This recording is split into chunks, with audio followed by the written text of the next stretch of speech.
Hey everybody, how's it going? Just hanging out in the saw shop. I know, what else is new? Working on the old 266 for Buckin. I wanted to go over a few things. We've hit the next stage of the build. I did the machine work this morning, and I'm quite happy.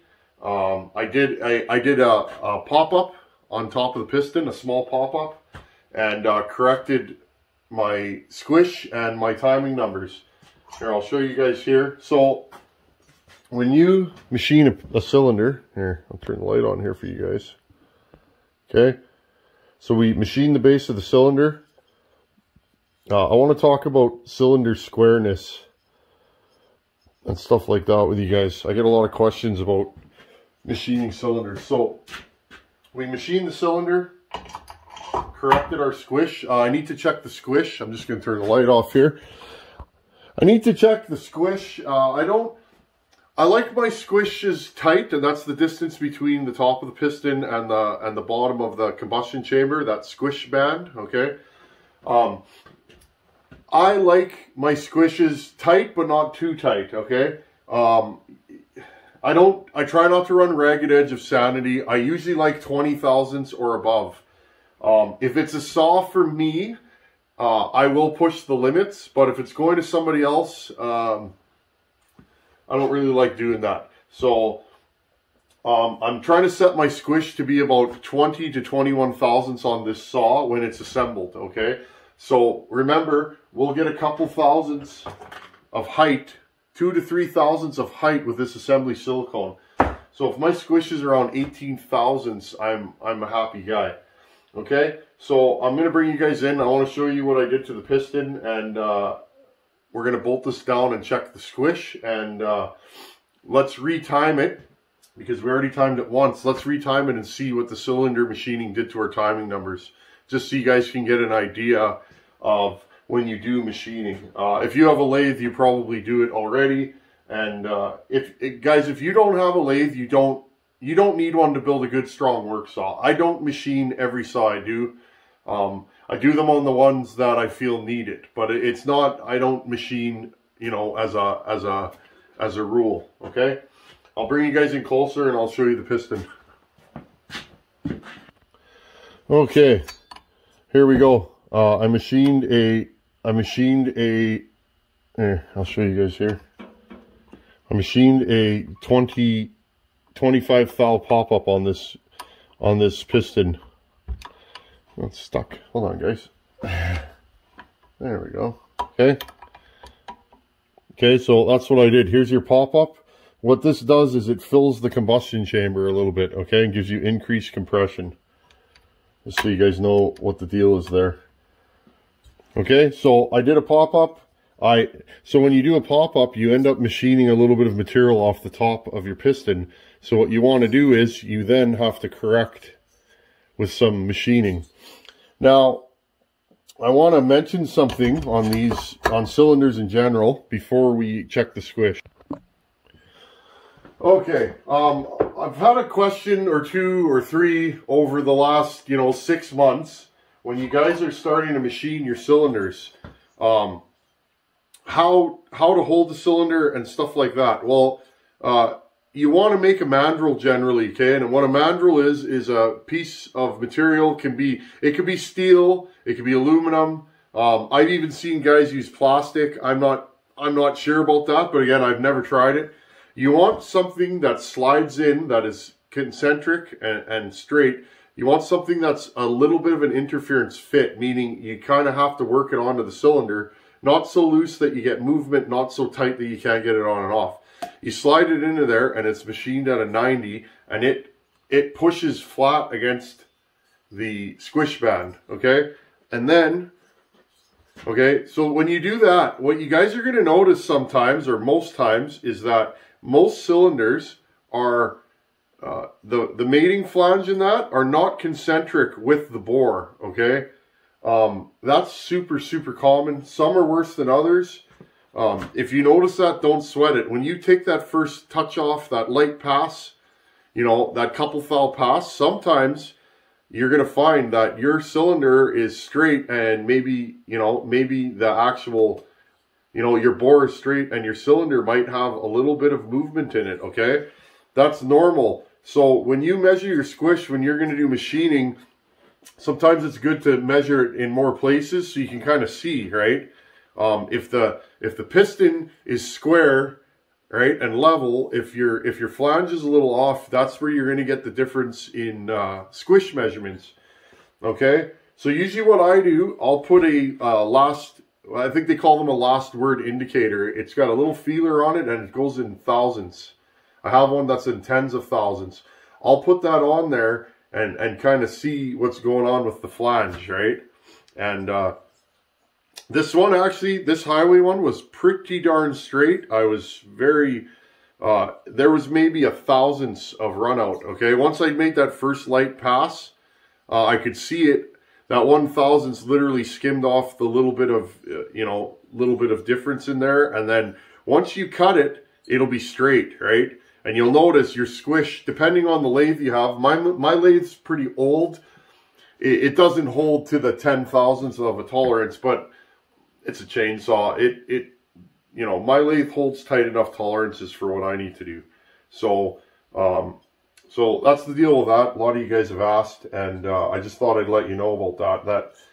That, excuse me. Generally, you want to hold from the bore, right? You want to true everything to the bore, versus, you know, if you held it in a different manner, you might find that your bore is not concentric with your flange. Sometimes they are. I'm letting you know that sometimes, for sure, there is a little bit of run out in the flange.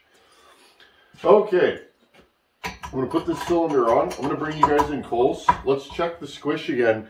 Of course, so if I cut, say, 20 thousandths off the top of my piston, and about there is what I cut off. I think it's 23 thousandths or something.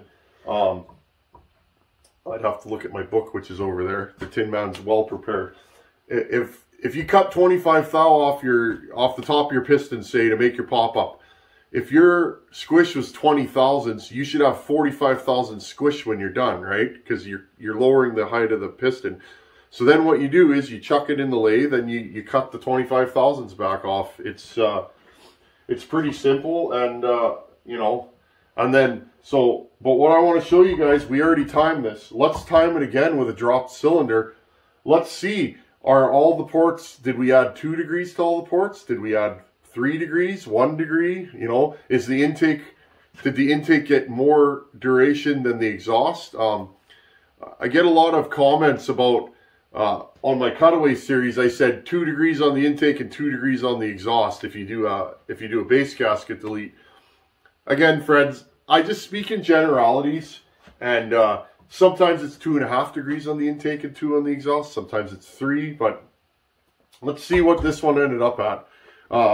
I can guess, but we might as well measure it again. Then we know where the ports are. We'll retime it, because of course, if you drop the cylinder down, your exhaust is going to open later and your intake's going to open sooner. So machining can be very handy. I'm correcting my intake timing without doing any grinding. Okay, I'm going to get us set up and let's check the squish. Okay, I'm just going to drop a couple of cylinder bolts in here. Okay, for our purposes, that's good enough. Again, I just want to show you guys how I do things, and you guys can say, yeah, I like that way, or no, that doesn't work for me. That's just, you know, my ways are not going to work for everybody, and other people's ways don't always work for me. So, I have a lot of you guys asking about cost to build a saw like this. I don't know. Again, guys, I don't really take a lot of work. Most of the work I take are for people I know, and you know, and buddies of mine, and so I just, you know, you just kind of do work for people that I know, and so I don't really go this many hours. I couldn't tell you. I just, honestly, guys, I do this because I enjoy it, and I think that's important. Okay, I'm turning the clutch around. See, we've squished our solder. Yeah, I do this for fun, guys. and I enjoy this, so that's why I do it. If I didn't enjoy it, I probably wouldn't do it.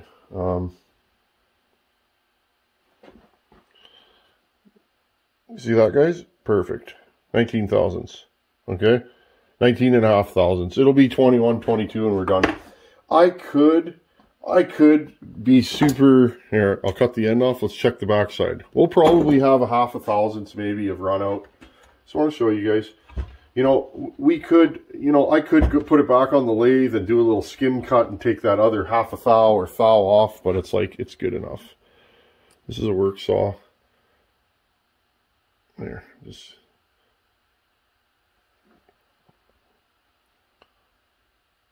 Okay, 19 thousandths. So we're 0.5 thousandths out. I'm good with that. My machine's old. My lathe is super old, and it's like, you know, when you have an old lathe, it's only going to hold the amount of tolerance that the bearings will allow. Well, that machine is 71 years old this year, and oh, what am I doing here, folks? We're going to time this. That machine is 71 years old this year, and I like it. It's, I wanted a lathe for quite a while, and my buddy actually owned that, and he wasn't using it, and we made a little deal on it, and what do we got here? Sorry, friends. I'm a little scatterbrained today. But yeah, that lathe served me well. I've had it for 7 or 8 years, and I never ran a lathe before I bought that. That's the first lathe. That's the first lathe I've ever run. The only lathe. Okay. Again, we're going to zero the timing wheel.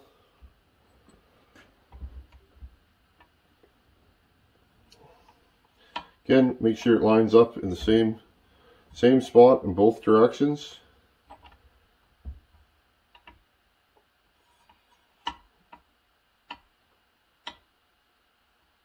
I'm just going to zero this, friends. Okay, friends, we're all ready to go here. Let's turn the light off. Let's grab the, find this highway box is the perfect box for setting up my light. Okay, I just aimed the light into the spark plug hole. Bottom dead center, top dead center. Where do we open up now?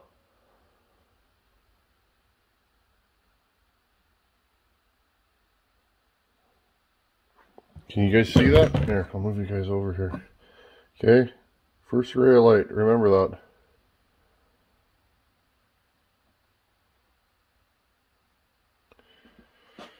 Okay, right there. First ray of light. We are at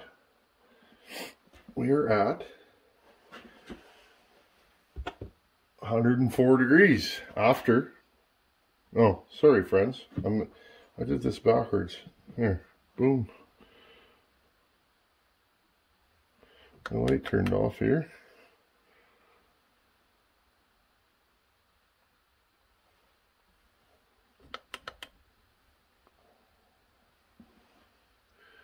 We're at 104 degrees. Interesting. So with the pop-up and the machine work, we are exactly at the same numbers that we started off. Okay. Interesting, isn't that? Exhaust is 104.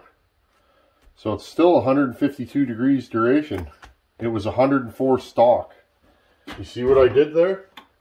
If I time this, I'm just going to move you guys back here a little bit. Here. If I time this before I corrected the cylinder, it probably would have opened at about 107. Okay, so I moved it back down because I machined the pop-up down and I corrected the cylinder with the same machining. Our exhaust number is the same. Now, I'm going to have a quick peek in here and see where these transfers open.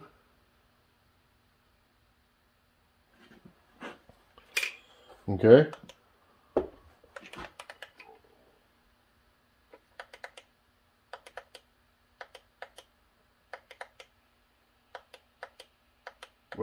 My light's dying. Okay, our transfers open right about there. Okay, so our transfers open at 121.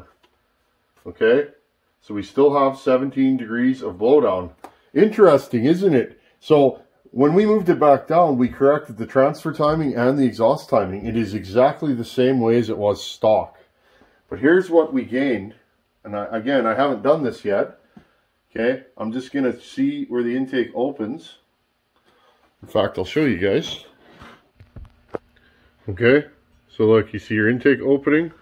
Where does it open? Right, we'll say right about there. Okay, where are we at? 79 degrees. So we added quite a bit of intake timing, didn't we? Okay. Now I also shortened the piston skirt. I cut the bottom of the piston skirt to create an even lighter piston, okay? So that's pushing my intake timing. I have to be aware of that when I do my machining, okay? So just showing you guys the deal with this saw, okay? Does that make sense? Here's our starting numbers: 104, 104, 121, 74. Look, 104, 121, 79. So we added 10 degrees of duration to the intake. Okay, do you guys kind of get the deal now? I get a lot of emails asking about how it changes it. Now, if I didn't cut this piston skirt, that intake timing would probably be at, let's see, 77. Okay, I cut about 2 degrees of timing off the piston. Okay, I just cut the skirt shorter. I have enough room to not worry about free porting on my exhaust side. I basically just wanted to correct the intake timing in my piston. That way I don't have to grind and grind and grind to get my intake. I find the intakes on these are wide enough, they're big enough. I prefer just to rough them up. And again, I'm not going to grind right to the cylinder in this. I'll just clean it up and do most of my work on the outer side of the intake. Because my intake timing, we're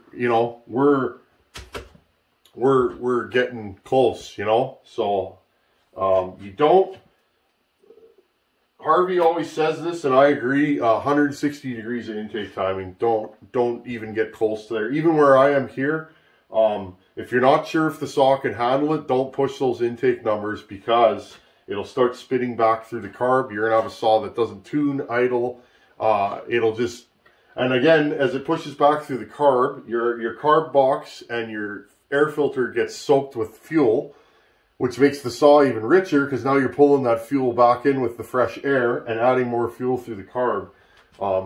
You're going to end up with a saw that doesn't run. Now, you can fix that if you want to build a gasket and raise your cylinder, but now your compression's lower, your exhaust roof is higher. So again, if your exhaust roof gets higher, your saw is going to scream. And that's why I say add a couple of degrees to the intake and the exhaust and go from there. Because if you jack that exhaust roof up and you move the cylinder up, you might have to throw your cylinder in the garbage. So does that make sense? So I'm really happy. I'm exactly where I want to be on this cylinder, friends, is what I'm saying. And we're gonna have to set up. I'm gonna set up a nice bench. Well, not a nice bench, but a bench that I have. I'm going to set up a bench and put a new top on it, and when we get to grinding with this, I'm going to set up that Fordham that Mr. Tony Alto sent us. Thank you, Tony, once again.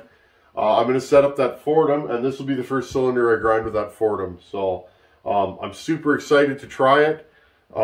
It seems like a good deal all the way around. So, you know, I'm super interested in using something that has more torque and something I can go slower. Dremels, they work good, but you got to turn that speed up, right? They don't have enough torque at lower RPM to cut properly. So if you're just cleaning up little corners and things and little imperfections, and you don't have enough torque, you're gonna have to put that thing fast. And again, if you just run it over the top, it might want to skip, or you know. So I'm pretty interested to use that. So that's what we're doing next time. I got to cut the bottom of the transfers off. I'm probably going to do that with a cutoff wheel. And I'll try and show you guys that on film. Then I'll start hogging out those transfers and shaping them the way I want them. Then we'll port the exhaust, the intake, and I think this is going to be a good deal. I'd like to build a pipe for this saw. I got a welder. I don't know if it works. I haven't tried it yet. But I'd like to pipe this saw.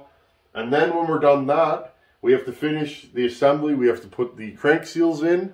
I got to fit that carb. I got to modify the intake a little bit to fit that big carb on there, and possibly do a few other things to the shafts. And again, guys, you if you're just porting a regular saw, you don't need one of those big carbs like that. And so don't think that you need to put carbs on most of your saws, because you really don't. They're going to pull chain with authority, and I think you'll be happy.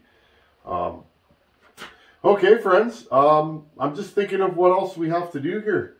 I think that's about it. We need a new fuel line for sure. I have one in stock here, but yeah, new fuel line, crank seals, whip up a pipe, exhaust, and our intake carb. And I think the anti-vibe mounts are actually good in this saw, so we should have a running saw soon. Then I can open up. I got 2 boxes here that I haven't even opened yet with saws in them. We're going to do those ones next, so I'm pretty excited. And I'm just trying to focus one saw at a time. And in between there, the 590, as soon as those parts come, the Echo for my buddy Caleb, I want to do that saw. And I got to get the wood hauler rolling. I did nothing on it this week. I needed to buy some tools and sockets and stuff that I didn't have, so I planned to work on it yesterday, but it didn't happen. So got to get those brake lines plumbed on Project Wood Hauler. Anyhow, as always, guys, thanks for coming here. We're over 12,000 subs now. That's incredible. I couldn't do it without you guys. Thank you for your support. Thanks for coming and hanging out with me in my shop and seeing what goes on in my little area of the world. As always, thanks for watching. Take her easy. Later, guys. Thanks for being here.